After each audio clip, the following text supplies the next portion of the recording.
ಕಳೆದ 5 ದಿನಗಳಿಂದ ನಿತ್ಯ 1200ಕ್ಕೂ ಹೆಚ್ಚು ವಿಮಾನಗಳು ಕ್ಯಾನ್ಸಲ್ ಆಗಿದ್ರೆ ಇವತ್ತು ಕೂಡ 400ಕ್ಕೂ ಹೆಚ್ಚು ವಿಮಾನಗಳು ರದ್ದಾಗಿದ್ದಾವೆ. ಇಂಡಿಗೋ ಸಂಸ್ಥೆ ಮಾಡಿದ ಎಡವಟ್ಟಿನಿಂದ ಪ್ರಯಾಣಿಕರು ಕಂಗಾಲಾಗಿ ಹೋಗಿದ್ದಾರೆ. ಟಿಕೆಟ್ ಇದ್ರೂ ಕೂಡ ಪ್ರಯಾಣ ಮಾಡೋಕ್ಕಾಗ್ತಾ ಇಲ್ಲ, ಸಾಧ್ಯನೇ ಇಲ್ಲ. ವಿಮಾನ ನಿಲ್ದಾಣಕ್ಕೆ ಹೋದ್ರೆ ಟಿಕೆಟ್ ಕ್ಯಾನ್ಸಲ್ ಆಗಿದೆ ಅಂತ ಹೇಳ್ತಾ ಇದ್ದಾರೆ. ಇದರಿಂದ ಜನ ಬೇಸತ್ತು ಹೋಗಿದ್ದಾರೆ. ಇದೇ ಪರಿಸ್ಥಿತಿಯನ್ನ ಬಳಸಿಕೊಂಡಂತಹ ಕೆಲ ವಿಮಾನಯಾನ ಸಂಸ್ಥೆಗಳು ಹಣ ಮಾಡೋಕೆ ನಿಂತ್ಕೊಂಡಿದ್ದಾವೆ. ಈಗ ಕೇಂದ್ರ ಇಂಥವರಿಗೆ ಎಚ್ಚರಿಕೆ ಕೊಟ್ಟಿದೆ.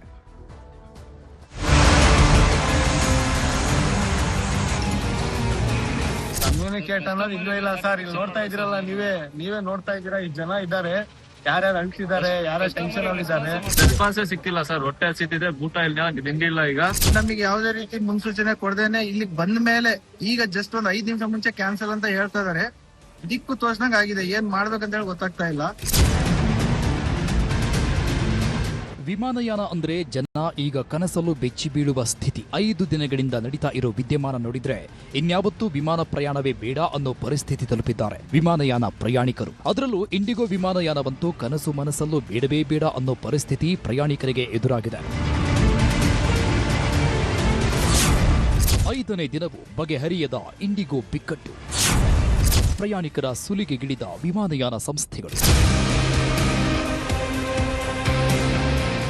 ಮದುವೆಗೆ ಹೊರಟವರು, ತಿಥಿ ಗತಿಗೆ ಹೊರಟವರು, ಸಂದರ್ಶನಕ್ಕೆ ಹೊರಟವರು, ಮೊದಲ ಬಾರಿ ವಿಮಾನದ ಅನುಭವ ಪಡೆಯಲು ಹೊರಟವರು. ಅಯ್ಯೋ, ಒಂದ ಇಂಡಿಗೋ ಸಂಸ್ಥೆ ಮಾಡಿದ ಎಡವಟ್ಟು ಕೆಲವರ ಕಣ್ಣಲ್ಲಿ ನೀರು ತರಿಸಿದ್ರೆ ಮತ್ತು ಕೆಲವರಲ್ಲಿ ಆಕ್ರೋಶದ ಕಿಚ್ಚನ್ನೇ ಹೊತ್ತಿಸಿತ್ತು. ಲಗೇಜ್ ಸಿಕ್ಕಿಲ್ಲ ನಮಗೆ. 5 ದಿನದಿಂದ ಬರ್ತಾ ಇರೋದು, ಹೋಗ್ತಾ ಇರೋದು ಏರ್ಪೋರ್ಟ್, ಶಿವಮೊಗ್ಗ ಏರ್ಪೋರ್ಟಿಗೆ. ಶಿವಮೊಗ್ಗದಲ್ಲಿ ಕೇಳಿದ್ದಕ್ಕೆ ಬೆಂಗಳೂರಲ್ಲಿದೆ ಲಗೇಜು ಅಂತ ಹೇಳಿದಕ್ಕೆ ಬೆಂಗಳೂರಿಗೆ ಬಂದಿದೀವಿ.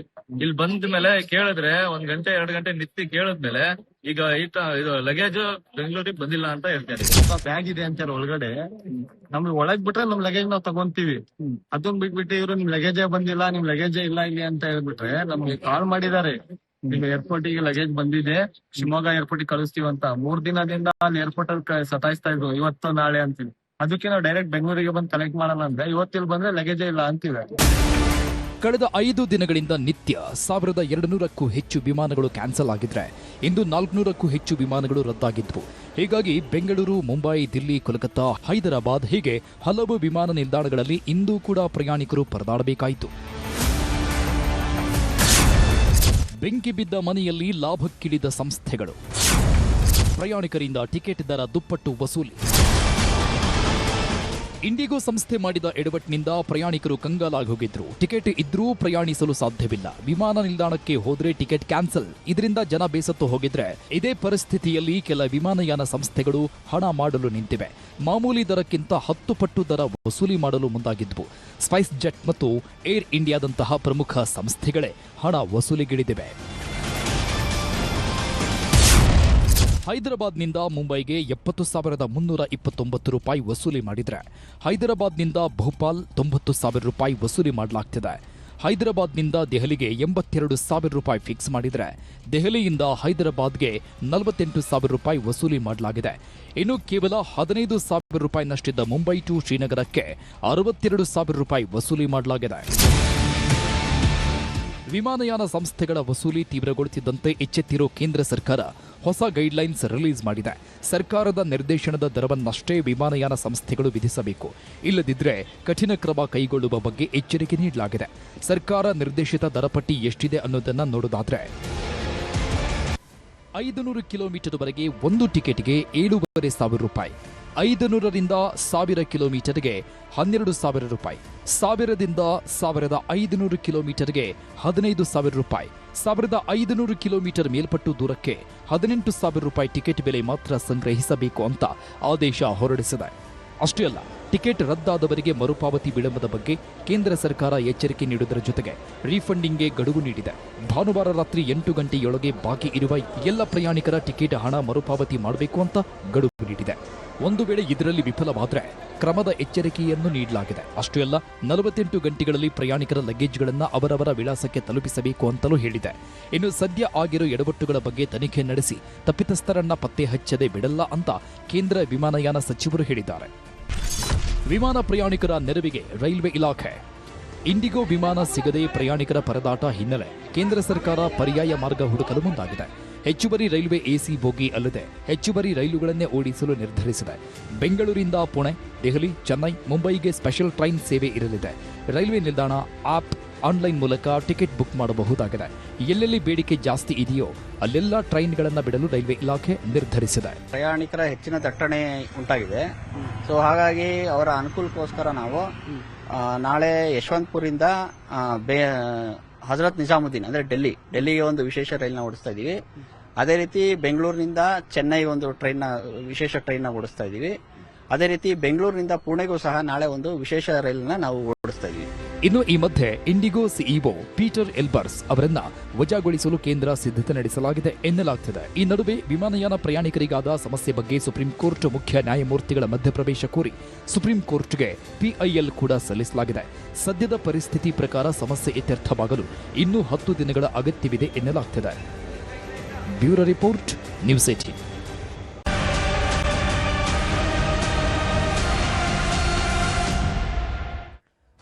ಕಾಂಗ್ರೆಸ್ ಸರ್ಕಾರಕ್ಕೆ 2.5 ವರ್ಷ ಪೂರ್ಣಗೊಳ್ಳುತ್ತಲೇ ಶುರುವಾಗಿದ್ದ ಅಧಿಕಾರ ಹಂಚಿಕೆಯ ಫೈಟ್, ಸಂಪುಟ ಪುನಾರಚನೆ ವಿಚಾರ ಸದ್ಯಕ್ಕೆ ಬ್ರೇಕ್ ಬಿದ್ದಿದೆ.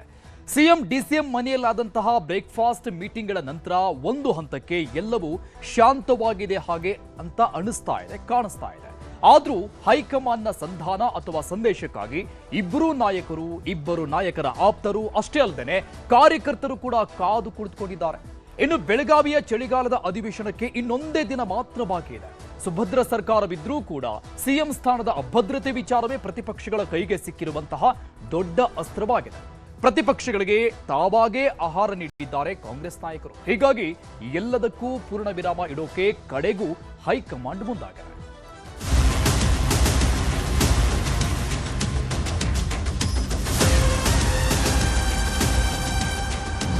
ಕಾಂಗ್ರೆಸ್ ಸರ್ಕಾರಕ್ಕೆ 2.5 ವರ್ಷ ಪೂರ್ಣಗೊಳ್ಳುತ್ತಲೇ ಶುರುವಾಗಿದ್ದ ಅಧಿಕಾರ ಹಂಚಿಕೆ, ಸಂಪುಟ ಪುನರಚನೆ ವಿಚಾರಕ್ಕೆ ಸದ್ಯಕ್ಕೆ ಬ್ರೇಕ್ ಬಿದ್ದಿದೆ.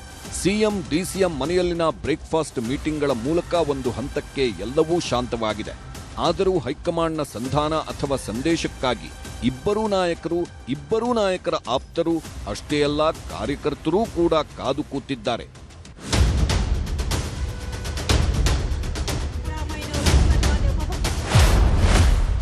ಕುರ್ಚಿ ಕಚ್ಚಾಟಕ್ಕೆ ಹೈ ಮುಲಾಮು,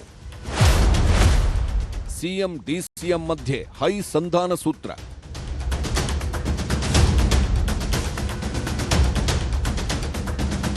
ಬೆಳಗಾವಿಯ ಚಳಿಗಾಲದ ಅಧಿವೇಶನಕ್ಕೆ ಇನ್ನೊಂದೇ ದಿನ ಬಾಕಿ. ಸುಭದ್ರ ಸರ್ಕಾರವಿದ್ದರೂ ಕೂಡ ಸಿಎಂ ಸ್ಥಾನದ ಅಭದ್ರತೆ ವಿಚಾರವೇ ಪ್ರತಿಪಕ್ಷಗಳ ಕೈಗೆ ಸಿಕ್ಕಿರೋ ಅಸ್ತ್ರಗಳು. ಪ್ರತಿಪಕ್ಷಗಳಿಗೆ ತಾವಾಗೇ ಆಹಾರ ನೀಡಿದ್ದಾರೆ ಕಾಂಗ್ರೆಸ್ ನಾಯಕರು. ಹೀಗಾಗಿ ಎಲ್ಲದಕ್ಕೂ ಪೂರ್ಣ ವಿರಾಮ ಇಡಲು ಕಡೆಗೂ ಹೈಕಮಾಂಡ್ ಮುಂದಾಗಿದೆ. ದೆಹಲಿಯಲ್ಲಿ ಸೋನಿಯಾ ಗಾಂಧಿ ಅವರಿಗೆ ಇಡೀ ಗದ್ದಲ, ಕಚ್ಚಾಟ, ಎಲ್ಲರ ಅಭಿಪ್ರಾಯಗಳ ಬಗ್ಗೆ ಮಲ್ಲಿಕಾರ್ಜುನ್ ಖರ್ಗೆ ವಿವರಣೆ ನೀಡಿದ್ದಾರೆ. ದೆಹಲಿಯ ಸೋನಿಯಾ ಗಾಂಧಿ ಮನೆಯಲ್ಲಿ ಸೋನಿಯಾ ಗಾಂಧಿ, ರಾಹುಲ್ ಗಾಂಧಿ ಹಾಗೂ ಮಲ್ಲಿಕಾರ್ಜುನ್ ಖರ್ಗೆ ಮಹತ್ವದ ಮಾತುಕತೆ ನಡೆಸಿ ಅಂತಿಮ ತೀರ್ಮಾನ ಕೈಗೊಂಡಿದ್ದಾರೆ. ಈಗಾಗಲೇ ರಾಜ್ಯಕ್ಕಾಗಮಿಸಿ ಅಭಿಪ್ರಾಯ ಸಂಗ್ರಹಿಸಿದ್ದಾರೆ ಖರ್ಗೆ. ಬಿಕೆ ಹರಿಪ್ರಸಾದ್, ಪ್ರಿಯಾಂಕ್ ಖರ್ಗೆಯಿಂದ ಮಾಹಿತಿ ಪಡೆದಿದ್ದಾರೆ ರಾಹುಲ್ ಗಾಂಧಿ.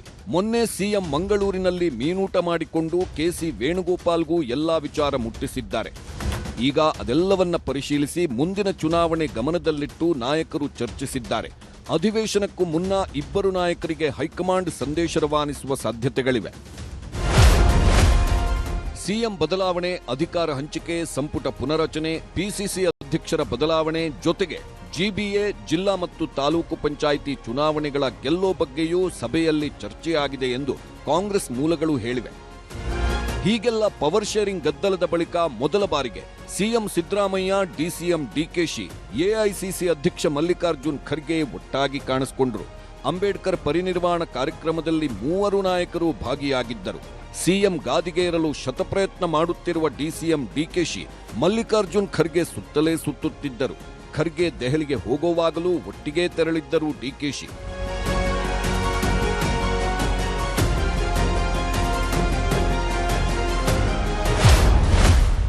ಸಿಎಂ ಸಿದ್ದುಗೆ 5 ಅಹಿಂದ ಲೀಡರ್ಸ್ ಬಲ.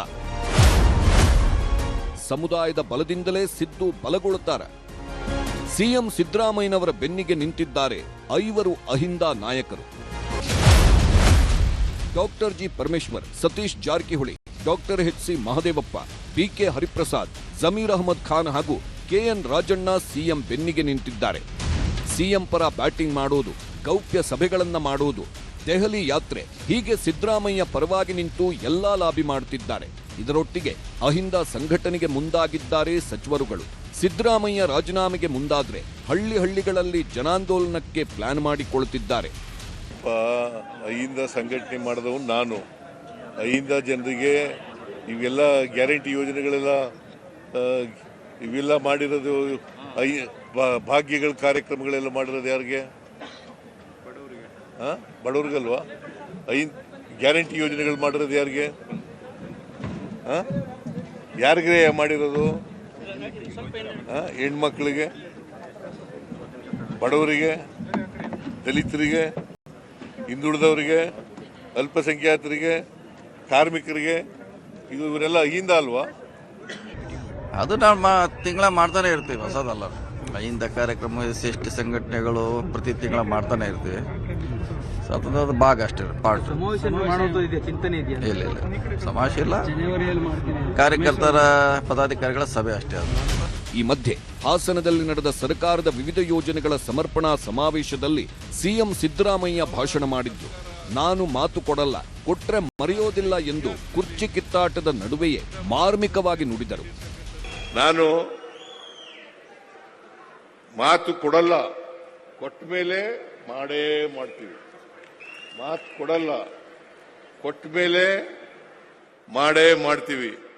ಯಾವುದಾದ್ರೂ ಸರ್ಕಾರ ಕರ್ನಾಟಕದ ಇತಿಹಾಸದಲ್ಲಿ ಕೊಟ್ಟ ಮಾತಿನಂತೆ ನಡ್ಕೊಂಡಿರ್ತಕ್ಕಂಥ ಸರ್ಕಾರ ಇದ್ರೆ ಅದು ಕಾಂಗ್ರೆಸ್ ಸರ್ಕಾರ ಅಂತಕ್ಕಂಥ ಮಾತುಗಳನ್ನ ಬಹುಶಃ ನಿಮಗೂ ಗೊತ್ತಿದೆ ಅಂತ ಅನ್ಕೊಂಡಿದ್ದೀನಿ. ನೀವು ರಾಜಕೀಯಕ್ಕೋಸ್ಕರ ಅದನ್ನ ಹೇಳಕ್ಕಾಗಲ್ಲ. ಇದೇ ವೇದಿಕೆಯಲ್ಲೇ ಮಾತನಾಡಿದ ಡಿಕೆಶಿ ಕೂಡ ಮಾರ್ಮಿಕವಾಗೇ ಮಾತನಾಡಿದ್ರು. ಬದುಕು ಶಾಶ್ವತ ಅಲ್ಲ, ಬಿಟ್ಟು ಹೋಗುವ ಕೆಲಸಗಳು ಶಾಶ್ವತ ಎಂದರು. ಮನುಷ್ಯನ ಬದುಕು ಶಾಶ್ವತ ಅಲ್ಲ, ನಾವು ಬಿಟ್ಟು ಹೋಗುವ ಕೆಲಸಗಳು ಮಾತ್ರ ಶಾಶ್ವತ. ಡಿಕೆಶಿಗೆ ಮತ್ತೆ ನ್ಯಾಷನಲ್ ಹೆರಾಲ್ಡ್ ಕೇಸ್ ಟೆನ್ಷನ್. ದೆಹಲಿ ಪೊಲೀಸರಿಂದ ಡಿಸಿಎಂಗೆ ನೋಟಿಸ್ ಜಾರಿ. ಸಿಎಂ ಕುರ್ಚಿ ಕಚ್ಚಾಟದ ಮಧ್ಯೆಯೇ ಡಿಸಿಎಂ ಡಿಕೆ ಶಿವಕುಮಾರ್ಗೆ ದೆಹಲಿ ಪೊಲೀಸರಿಂದ ನೋಟಿಸ್ ಜಾರಿಯಾಗಿದೆ. ನ್ಯಾಷನಲ್ ಹೆರಾಲ್ಡ್ ಕೇಸ್ ವಿಚಾರವಾಗಿ ಡಿಸೆಂಬರ್ 19ರೊಳಗೆ ವಿಚಾರಣೆಗೆ ಹಾಜರಾಗುವಂತೆ ಸೂಚಿಸಿದೆ. ಟ್ರಸ್ಟ್ಗೆ ಡಿಕೆಶಿ ಖಾತೆಯಿಂದ ಹಣ ವರ್ಗಾವಣೆ ಮಾಹಿತಿ ಇದ್ದು, ವಹಿವಾಟಿನ ಮಾಹಿತಿ ಕೇಳಿ ನೋಟಿಸ್ ಜಾರಿಯಾಗಿದೆ.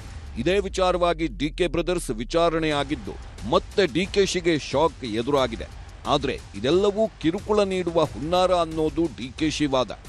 ಈಗ ನಾವು ನೋಡಿ, ನ್ಯಾಷನಲ್ ಹೆರಾಲ್ಡ್, ಯಂಗ್ ಇಂಡಿಯಾಗೆ ಅದು ನಮ್ಮ ಪಕ್ಷದ ಸಂಸ್ಥೆಗಳು, ನಾವೆಲ್ಲ ಕಾಂಗ್ರೆಸ್ಸಿಗರು. ನಾವು ಅವ್ರಿಗೆ ಕಷ್ಟಕಾಲದಿಂದಾಗ ಸಹಾಯ ಮಾಡಬೇಕು ಅಂತ ನಮ್ಮ ಟ್ರಸ್ಟ್ಗಳಿಂದ ಎಲ್ಲ ನಾವೆಲ್ಲ ಸಹಾಯ ಮಾಡಿದ್ವಿ. ಬೇಕಾದಷ್ಟೆಲ್ಲ ಮಾಡಿದ್ದಾರೆ. ನನಗೆ ನೋಟಿಸ್ ಕೊಟ್ಟಿದ್ದಾರೆ. ನಾವು ಆಗ ಇಡಿಗೆ ಹೋಗಿ ಎಲ್ಲ ರಿಪ್ಲೈ ಎಲ್ಲ ಕೊಟ್ಟಿದ್ದು, ನಾವು ಏನೇನು ಬೇಕೋ ಕೊಟ್ಟಿದ್ದು. ಚಾರ್ಜ್ ಶೀಟು ಆಗಿದೆ. ಆದಮೇಲೆ ಈಗ ಡೆಲ್ಲಿ ಪೊಲೀಸ್ ಅವರು ನಮ್ಮನ್ನ 19ನೇ ತಾರೀಕು ಒಳಗಡೆ ಬಂದು ನಮಗೆ ಮಾಹಿತಿ ಕೊಡಬೇಕು ಅಂತ ಹೇಳಿದ್ದಾರೆ. ಒಟ್ಟೊಳಗೆ ಇದು ಕಿರುಕುಳ ಕೊಡೋಕ್ಕೆ ಮಾಡ್ತಾ ಇದ್ದಾರೆ. ಇದು ಸರಿ ಇಲ್ಲ, ನಾನು ಖಂಡಿಸ್ತೇನೆ. ಈಗ ಈ ಹಂತದಲ್ಲಿ ಕರೆದಿರೋದು ನನಗೆ ಗೊತ್ತಿಲ್ಲ, ಬಟ್ ನಾನು ಹೋಗ್ತೀನಿ. ಯಾವತ್ತೋ ಒಂದಿನ ನಾನು ನೋಟಿಸ್ ಫುಲ್ಲು ನಾನು ಓದಿದ್ದೀನಿ ಅಷ್ಟೇ. ನಮ್ಮ ಲಾಯರ್ಗಳ ಹತ್ರ ಮಾತಾಡ್ಬಿಟ್ಟು ಹೋಗಿ ಅದಕ್ಕೇನು ರಿಪ್ಲೈ ಕೊಡಬೇಕು ಖಂಡಿತ ಕೊಡ್ತೀನಿ. ಬಟ್ ಅವೆಲ್ಲ ಎದುರಿಸೋದು ಅವೆಲ್ಲ ನನ್ನ ಎದುರಿಸಕ್ಕೆ ಹೋಗ್ತೀನಿ ಅಂತಂದ್ರೆ ಅದೇನು ಈಲ್ಡ್ ಆಗಲ್ಲ ಅವ್ರಿಗೆ. ಈ ಮಧ್ಯೆ ನ್ಯಾಷನಲ್ ಹೆರಾಲ್ಡ್ ಕೇಸ್ ವಿಚಾರವಾಗಿಯೂ ದೆಹಲಿಯಲ್ಲಿ ಹೈಕಮಾಂಡ್ ನಾಯಕರು ಚರ್ಚೆ ಮಾಡಿದ್ದಾರೆ. ಮುಂದಿನ ಕಾನೂನು ಹೋರಾಟದ ಬಗ್ಗೆ ಸಮಾಲೋಚನೆ ನಡೆದಿದೆ. ಇಲ್ಲಿ ರಾಜ್ಯದಲ್ಲೂ ಕೂಡ ಡಿಕೆಶಿ ಬೆಂಬಲಕ್ಕೆ ಕಾಂಗ್ರೆಸ್ ನಾಯಕರು ನಿಂತಿದ್ದಾರೆ. ನೋಟಿಸ್ ಕೊಟ್ಟಿದ್ದಾರೆ, ನೋಟಿಸಿಗೆ ಉತ್ತರ ಕೊಡ್ತಾರೆ. ಏನು ಯಂಗ್ ಇಂಡಿಯಾಗೆ ಅವರು ದೇಣಿಗೆ ಕೊಟ್ಟಿದ್ದಾರೆ ಅಂತ ಹೇಳಿ ಅವ್ರಿಗೆ ನೋಟಿಸ್ ಕೊಟ್ಟಿದ್ದಾರೆ ಅಂತ ನಮ್ಮ ಮಾಧ್ಯಮದಲ್ಲಿ ನೋಡಿದೆ ನಾನು. ಅದಕ್ಕೆ ಉತ್ತರವನ್ನು ಅವರೇ ಕೊಡಬೇಕಲ್ವಾ, ಕೊಡ್ತಾರೆ. ನೋಡಿ, ಡಿ ಕೆ ಶಿವಕುಮಾರ್ ಅವರು ನ್ಯಾಷನಲ್ ಹೆರಾಲ್ಡ್ ಅದು ನಮ್ಮ ಕಾಂಗ್ರೆಸ್ ಪಕ್ಷದ ಒಂದು ಪತ್ರಿಕೆ. ಅದಕ್ಕೆ ಡೊನೇಷನ್ ಕೊಟ್ಟರೆ ತಪ್ಪೇನದು? ಆಯ್ತು, ಕೊಡ್ದು ಉತ್ತರ ಕೊಡ್ತಾರೆ. ಸೋರ್ಸ್ ಕೇಳ್ಬೋದು ಭಾಳ. ನೀವು ಸೋರ್ಸ್ಕಿಂತ ಏನೋ ಹೆಚ್ಚಿಗೆ ಕೇಳೋಕ್ಕಾಗಲ್ಲ. ನೀವು ಕೊಟ್ಟಿದ್ದಂಥ ಹಣ ಚೆಕ್ನ ಕೊಟ್ಟಾರ. ಚೆಕ್ನ ಕೊಟ್ಟದ್ದು ಕೇಳ್ತಿರಲ್ಲ, ಏನು ಕ್ಯಾಶ್ನ ಕೊಡ್ಬೇಕಾಗಿತ್ತಾ?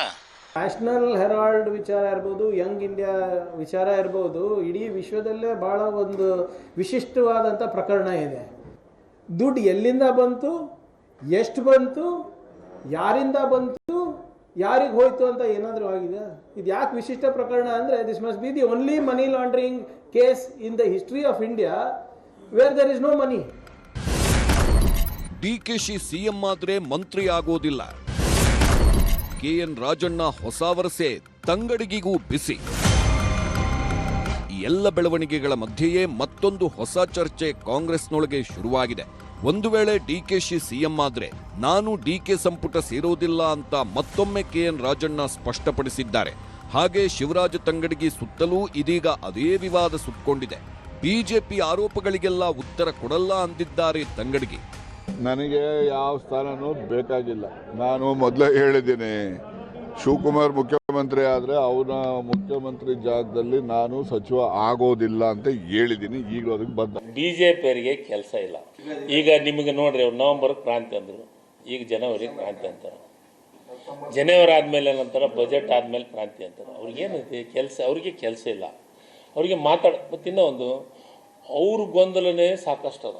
ಅವರು ಅರ್ಧ ಮಂದಿ ಇವರ ಅಧ್ಯಕ್ಷ ಅಂತ ಒಪ್ಕೊಳಕ್ಕೆ ತಯಾರಿಲ್ಲ. ಹಿಂಗಿದ್ದಾಗ ಅವ್ರ ಗೊಂದಲಾಗಿದ್ದಂತ ನಮಗೇನು ಅವರು ಪಾಠ ಹೇಳಕ್ ಸಾಧ್ಯತೆ ಐತೆ? ಮತ್ತು ನಮಗೆ ಯಾವ ಮಕ್ಕ ಇಟ್ಕೊಂಡು ನಮಗೆ ಸಲಹೆ ಕೊಡಕ್ಕೆ ಸಾಧ್ಯತೆ ಐತೆ? ಹೀಗೆ ಕುರ್ಚಿ ಕಚ್ಚಾಟದ ಮಧ್ಯೆಯೇ ಚಳಿಗಾಲ ಅಧಿವೇಶನಕ್ಕೂ ಸರ್ಕಾರ ಸಜ್ಜಾಗ್ತಿದೆ. ಮೊದಲ ದಿನವೇ ಉತ್ತರ ಕರ್ನಾಟಕದ ಬಗ್ಗೆ ಚರ್ಚೆ ಆಗಬೇಕು ಎಂದು ಬಿಜೆಪಿ ಪಟ್ಟು ಹಿಡಿದಿದೆ. ಡಿಸೆಂಬರ್ 9ಕ್ಕೆ ಸುವರ್ಣಸೌಧ ಮುತ್ತಿಗೆ ಹಾಕಲು ನಿರ್ಧರಿಸಿದೆ. ಈ ಅಧಿವೇಶನವನ್ನ ಇನ್ನೂ ಹೆಚ್ಚು ಗಂಭೀರವಾಗಿ ತೆಗೆದುಕೊಂಡು ಅಧಿವೇಶನದ ಆರಂಭದ ದಿನಗಳಲ್ಲೇ ಈ ಎಲ್ಲ ಸಮಸ್ಯೆಗಳ ಬಗ್ಗೆ ಚರ್ಚೆ ಮಾಡಬೇಕು ಅಂತ ನಾವು ತೀರ್ಮಾನ ಮಾಡಿದ್ದೇವೆ. 8ನೇ ತಾರೀಕು ಅಧಿವೇಶನ ಪ್ರಾರಂಭ ಆಗ್ತದೆ. 9ನೇ ತಾರೀಕು ರೈತರು ಎಲ್ಲರನ್ನು ಕೂಡ ಒಗ್ಗೂಡಿಸಿಕೊಂಡು ಸುವರ್ಣಸೌಧ ಮುತ್ತಿಗೆನ ಹಾಕಬೇಕು ಅಂತೇಳಿ ಆಗಲೇ ಭಾರತೀಯ ಜನತಾ ಪಾರ್ಟಿ ತೀರ್ಮಾನ ಮಾಡಿದ್ದೇವೆ. 9ನೇ ತಾರೀಕು ಮಂಗಳವಾರ ಬಹಳ ದೊಡ್ಡ ಸಂಖ್ಯೆಯಲ್ಲಿ ರೈತರು ಬರ್ತಾರೆ, ಪ್ರತಿಭಟನೆ ಮಾಡ್ತೇವೆ. ವಿಧಾನಸೌಧ ಸುವರ್ಣಸೌಧ ಮುತ್ತಿಗೆ ಹಾಕುವ ಮುಖೇನ ಈ ರಾಜ್ಯ ಸರ್ಕಾರವನ್ನ, ರೈತ ವಿರೋಧಿ ಕಾಂಗ್ರೆಸ್ ಸರ್ಕಾರವನ್ನ ಬಡಿದೆಬ್ಬಿಸುವ ಕೆಲಸವನ್ನ ನಾವು ಮಾಡ್ತೇವೆ. ಹೀಗೆ ಎಲ್ಲದಕ್ಕೂ ತೆರೆಬಿತ್ತು ಅನ್ನೋವಾಗಲೇ ಒಂದೊಂದೇ ಚರ್ಚೆಗಳು, ನಾಟಕೀಯ ಬೆಳವಣಿಗೆಗಳು ನಡೆಯುತ್ತಲೇ ಇವೆ. ಅಧಿವೇಶನದಲ್ಲೂ ಇದೇ ಕಚ್ಚಾಟ ಮುಂದುವರಿಯೋದು ನಿಶ್ಚಿತ. Bureau report, news 18. ಇದೆಲ್ಲವೂ ಕೂಡ ಒಂದು ಕಡೆಯಾದ್ರೆ ಸೋನಿಯಾ ಗಾಂಧಿ ಅವರ ಮನೆಯಲ್ಲಿ ಸಭೆ ಮಾಡಲಾಗಿದೆ. ಕರ್ನಾಟಕದ ಚರ್ಚೆ ವಿಚಾರಕ್ಕೆ ಸಂಬಂಧಪಟ್ಟಂಗೆ ಪ್ರಮುಖವಾದಂತಹ ಮೀಟಿಂಗ್ ನಡೆಸಲಾಗಿದೆ. ಸೋನಿಯಾ ಗಾಂಧಿ ಮನೆಯ ಸಭೆಯಲ್ಲಿ ಕರ್ನಾಟಕದ ಚರ್ಚೆ, ಸಿಎಂ ಕುರ್ಚಿ ಕಚ್ಚಾಟದ ಬಗ್ಗೆ ಸೋನಿಯಾ ಗಾಂಧಿ, ಮಲ್ಲಿಕಾರ್ಜುನ ಖರ್ಗೆ ಮಾತುಕತೆ ನಡೆಸಿದ್ದಾರೆ. ಮತ್ತೊಂದು ಸುತ್ತಿನ ಚರ್ಚೆ ಬಳಿಕ ಹೈಕಮಾಂಡ್ ಒಂದು ಸ್ಪಷ್ಟ ಸಂದೇಶವನ್ನ ಕಳಿಸುವ ಸಾಧ್ಯತೆ ಇದೆ. ಪ್ರಸ್ತುತ ರಾಜಕೀಯಗಳ ಬಗ್ಗೆ ಸುದೀರ್ಘ ಚರ್ಚೆ ಆಗಿದೆ ಅಂತ, ಕರ್ನಾಟಕ ಕಾಂಗ್ರೆಸ್ ತುಂಬಾ ಒಗ್ಗಟ್ಟಾಗಿದೆ ಅಂತ ಮಾತನಾಡಿದ್ದಾರೆ ದೆಹಲಿಯಲ್ಲಿ ಕಾಂಗ್ರೆಸ್ ಪ್ರಧಾನ ಕಾರ್ಯದರ್ಶಿ ಕೆಸಿ ವೇಣುಗೋಪಾಲ್ ಅವರು.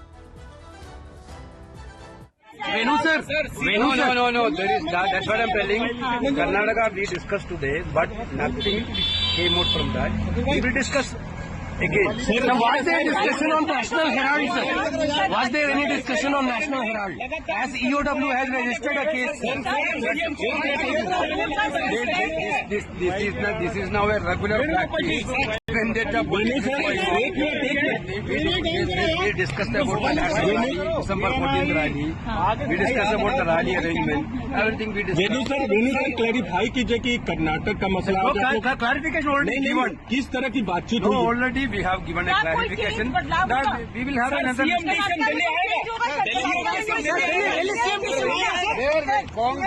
Congress are united very much. Karnataka Congress also. Message is very much is there. Don't worry about all this.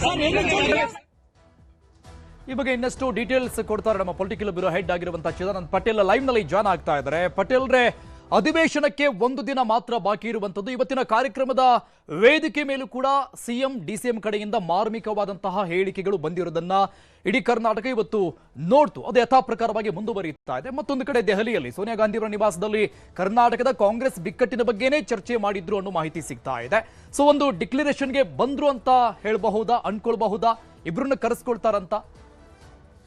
Arun gar ಮಹತ್ತರ ಬೆಳವಣಿಗೆಯೊಂದರ ಹಿನ್ನೆಲೆಯಲ್ಲಿ ಇವತ್ತು ನವದೆಹಲಿಯ ಸೋನಿಯಾ ಗಾಂಧಿಯವರ ನಿವಾಸ ಜನಪತ್ 10 ನಲ್ಲಿ ಇವತ್ತು ಮಹತ್ವದ ಸಭೆ ನಡೆದಿರ್ತಕ್ಕಂಥದ್ದು. ಇದು ನ್ಯಾಷನಲ್ ಹೆರಾಲ್ಡ್ ಸಂಬಂಧಪಟ್ಟಾಗೆ FIR ದಾಖಲೆ ಮಾಡಿರ್ತಕ್ಕ ಸಂಬಂಧಪಟ್ಟಾಗೆ ದೆಹಲಿಯ ಆರ್ಥಿಕ ಅಪರಾಧಗಳ ವಿಭಾಗದ ಪೊಲೀಸರು ಸಂಬಂಧಪಟ್ಟ ಹಾಗೆ ಚರ್ಚೆ ನಡೀತದೆ. ಈ ಚರ್ಚೆ ಸಂದರ್ಭದಲ್ಲಿ ಕರ್ನಾಟಕ ಪ್ರಸ್ತುತ ಕಾಂಗ್ರೆಸ್ನ ಕುರ್ಚಿ ರಾಜಕಾರಣ ಸಂಬಂಧಪಟ್ಟಾಗೆ ಸೋನಿಯಾ ಗಾಂಧಿ, ರಾಹುಲ್ ಗಾಂಧಿ, KC ವೇಣುಗೋಪಾಲ್ ಮತ್ತು ಮಲ್ಲಿಕಾರ್ಜುನ್ ಖರ್ಗೆ ಐವರು ನಾಯಕರು ಚರ್ಚೆ ಮಾಡಿರ್ತಕ್ಕಂಥ ಇದು ಮಹತ್ವದ ಚರ್ಚೆ ಅಂತ ಹೇಳಲಾಗ್ತದೆ. ಪ್ರಸ್ತುತ ಕರ್ನಾಟಕದಲ್ಲಿ ನಡೀತಿರ್ತಕ್ಕಂಥ ಕುರ್ಚಿಗೆ ಸಂಬಂಧಪಟ್ಟಾಗೆ ಕಿತ್ತಾಟಗಳಿರ್ತಕ್ಕಂಥದ್ದು ಮತ್ತು ಇಲ್ಲಿರ್ತಕ್ಕಂಥ ಪರಸ್ಪರ ಎರಡೂ ಬಣದ ನಾಯಕರುಗಳ ಹೇಳಿಕೆಗಳು, ಪರಸ್ಪರ ಹೇಳಿಕೆಗಳು ಮತ್ತು ಇದರಿಂದ ಆಗ್ತಕ್ಕಂಥ ಪರಿಣಾಮಗಳು ಮತ್ತು ಮುಖ್ಯಮಂತ್ರಿ ಸಿದ್ದರಾಮಯ್ಯ ಮತ್ತು DK ಶಿವಕುಮಾರ್ ನಡುವಿನ ಮಾತುಕತೆಗಳು, ಜೊತೆಗೆ ಪ್ರಮುಖವಾಗಿ KC ವೇಣುಗೋಪಾಲ್ ರವರ ಸೂಚನೆ ಮೇರೆಗೆ ಎರಡೂ ನಾಯಕರು ಪರಸ್ಪರ ಬ್ರೇಕ್ಫಾಸ್ಟ್ ಮೀಟಿಂಗ್ ಮಾಡುವ ಮುಖಾಂತರ ತಮ್ಮೊಳಗಿನ ಗೊಂದಲಕ್ಕೆ ಬ್ರೇಕ್ ಹಾಕಲಿಕ್ಕೆ KC ವೇಣುಗೋಪಾಲ್ ಅವರು ಯಶಸ್ವಿಯಾಗಿರ್ತಕ್ಕಂಥ. ಹಾಗಾಗಿ ಮುಂಬರಲಿರ್ತಕ್ಕಂಥ ದಿನಗಳಲ್ಲಿ ಇದನ್ನು ಯಾವ ರೀತಿ ಹ್ಯಾಂಡಲ್ ಮಾಡಬಹುದು ಮತ್ತು ಇಡೀ ಪ್ರಸ್ತುತ ರಾಜಕಾರಣದ ಪರಿಸ್ಥಿತಿ ಯಾವ ರೀತಿ ಇದೆ ಮತ್ತು ಅಹಿಂದ ಸಮುದಾಯದ ನಾಯಕರ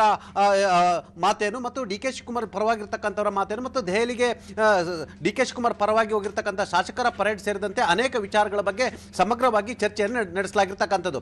ಅಲ್ಲದೆ ಸೋನಿಯಾ ಗಾಂಧಿ ಅವರಿಗೆ ಸಂಪೂರ್ಣ ಮಾಹಿತಿಯನ್ನು KC ವೇಣುಗೋಪಾಲ್ ಮತ್ತು ಮಲ್ಲಿಕಾರ್ಜುನ್ ಖರ್ಗೆ ಅವರು ವಿವರಿಸಿರ್ತಕ್ಕಂಥ ಈ ಸಂದರ್ಭದಲ್ಲಿ ರಾಹುಲ್ ಗಾಂಧಿ ಕೂಡ ಉಪಸ್ಥಿತರಿದ್ದರು. ಜೊತೆಗೆ ಕರ್ನಾಟಕದ ಮುಂದಿನ ರಾಜಕೀಯ ಬೆಳವಣಿಗೆಗಳು ಏನಾಗಬಹುದು ಮತ್ತು ಡಿಸೆಂಬರ್ 8ರಿಂದ ಬೆಳಗಾವಿ ಅಧಿವೇಶನ ನಡೀತಿರ್ತಕ್ಕಂಥದ್ದು. ಬೆಳಗಾವಿ ಅಧಿವೇಶನದ ನಂತರದ ಬೆಳವಣಿಗೆ ಸಂಬಂಧಪಟ್ಟ ಕೂಡ ಚರ್ಚೆ ನಡೆದಿದೆ ಅಂತ ಹೇಳಿ ಇದೀಗ KC ವೇಣುಗೋಪಾಲ್ ಅವರು ಹೇಳಿರ್ತಕ್ಕಂಥದ್ದು. ಕರ್ನಾಟಕ ರಾಜಕಾರಣದಲ್ಲಿ ಸದ್ಯ ಎಲ್ಲವೂ ಒಗ್ಗಟ್ಟಾಗಿದೆ ಅಂತ ಹೇಳಿ KC ವೇಣುಗೋಪಾಲ್ ಅವರು ಮಾಧ್ಯಮಕ್ಕೆ ಕೂಡ ಹೇಳಿರ್ತಕ್ಕಂಥ. ಆದರೆ ಕರ್ನಾಟಕ ಬೆಳವಣಿಗೆಯ ಬಗ್ಗೆ ಮಹತ್ವದ ಚರ್ಚೆ ನಡೆದಿರ್ತಕ್ಕಂಥದ್ದು. ಈ ಚರ್ಚೆಯ ಅಷ್ಟೂ ವಿವರವನ್ನ ಸೋನಿಯಾ ಗಾಂಧಿ ಅವರು ಪಡೆದುಕೊಂಡಿರ್ತಕ್ಕಂಥದ್ದು. ಇವತ್ತು ಬೆಳಗ್ಗೆ ಅಷ್ಟೇ AICC ಅಧ್ಯಕ್ಷ ಮಲ್ಲಿಕಾರ್ಜುನ್ ಖರ್ಗೆ ಅವರ ಜೊತೆ ಏರ್ಪೋರ್ಟ್ ವರೆಗೆ ಪ್ರಯಾಣ ಬೆಳೆಸಿದ DK ಶಿವಕುಮಾರ್ ಅವರು ಪ್ರಸ್ತುತ ರಾಜಕಾರಣದ ಬಗ್ಗೆ ಚರ್ಚೆ ನಡೆಸಿದ್ರು ಅಂತ ಹೇಳಲಾಗ್ತದೆ. ಈ ಎಲ್ಲ ಚರ್ಚೆ ಬೆಳವಣಿಗೆಯ ಬೆನ್ನಲ್ಲೇ ಇದೀಗ ಎಲ್ಲೊಂದು ಕಡೆ ಸೋನಿಯಾ ಗಾಂಧಿ ಅವರು ಎಂಟ್ರಿ ಆಗಬೇಕಂತೇಳಿ ಮಲ್ಲಿಕಾರ್ಜುನ್ ಖರ್ಗೆ ಅವರ ಮುಖಾಂತರ ಮನವಿಯನ್ನು ಮಾಡಿಕೊಂಡಿದ್ರು. ಎಲ್ಲ ಮನವಿಯ ನಡುವೆ ಕೂಡ ಇವತ್ತು ಸೋನಿಯಾ ಗಾಂಧಿ ಅವರ ನೇತೃತ್ವದಲ್ಲಿ ನಡೆದಂಥ ಸಭೆಯಲ್ಲಿ ಮಹತ್ವದ ಸಭೆ ಅಂತ ಹೇಳಲಾಗ್ತಿರ್ತಕ್ಕಂಥದ್ದು. ಯಾಕಂತ ಹೇಳಿದ್ರೆ ಪ್ರಸ್ತುತ ಕರ್ನಾಟಕದ ವೋಟ್ ಬ್ಯಾಂಕ್ ವಿಚಾರ ಕೂಡ ಚರ್ಚೆ ಆಗ್ತಿರ್ತಕ್ಕಂಥದ್ದು ಮತ್ತು ಸಿದ್ದರಾಮಯ್ಯ ಎಷ್ಟು ಅಗತ್ಯ ಮತ್ತು DK ಶಿವಕುಮಾರ್ ಕೂಡ ಎಷ್ಟು ಅಗತ್ಯ, 2028ರ ವಿಧಾನಸಭೆ ಚುನಾವಣೆ ಮತ್ತು 2029ರ ಲೋಕಸಭೆ ಚುನಾವಣೆ ಇದರ ಪರಿಣಾಮಗಳ ಬಗ್ಗೆ ಕೂಡ ಚರ್ಚೆ ಆಗಿದೆ ಅಂತ ಹೇಳಲಾಗ್ತಿದೆ. ಆ ಮುಖಾಂತರ ಇವತ್ತು ಕೇವಲ ಮೊದಲ ಹಂತದ ಚರ್ಚೆ ಆಗಿರ್ತಕ್ಕಂಥದ್ದು. ಅದಾದ ಬಳಿಕ ಸದ್ಯದಲ್ಲೇ ಮತ್ತೊಂದು ಸುತ್ತಿನ ಮಾತುಕತೆ ನಡೆಸಲಿಕ್ಕೆ ತೀರ್ಮಾನವನ್ನು ಮಾಡಿರ್ತಕ್ಕಂಥದ್ದು. ಅಲ್ಲದೆ ಕರ್ನಾಟಕ ಕಾಂಗ್ರೆಸ್ನಲ್ಲಿ ಎಲ್ಲವೂ ಕೂಡ ಒಗ್ಗಟ್ಟಾಗಿದೆ ಅನ್ನೋ ಮುಖಾಂತರ KC ವೇಣುಗೋಪಾಲ್ ಅವರು ಒಗ್ಗಟ್ಟಿನ ಮಂತ್ರವನ್ನು ಕೂಡ ಪಠಿಸಿರ್ತಕ್ಕಂಥದ್ದು. ಅರುಣ್ ನುಗಾರ್. ಥ್ಯಾಂಕ್ ಯು ಪಟೇಲ್ ರೇ ಎಲ್ಲ ಡೀಟೇಲ್ಸ್.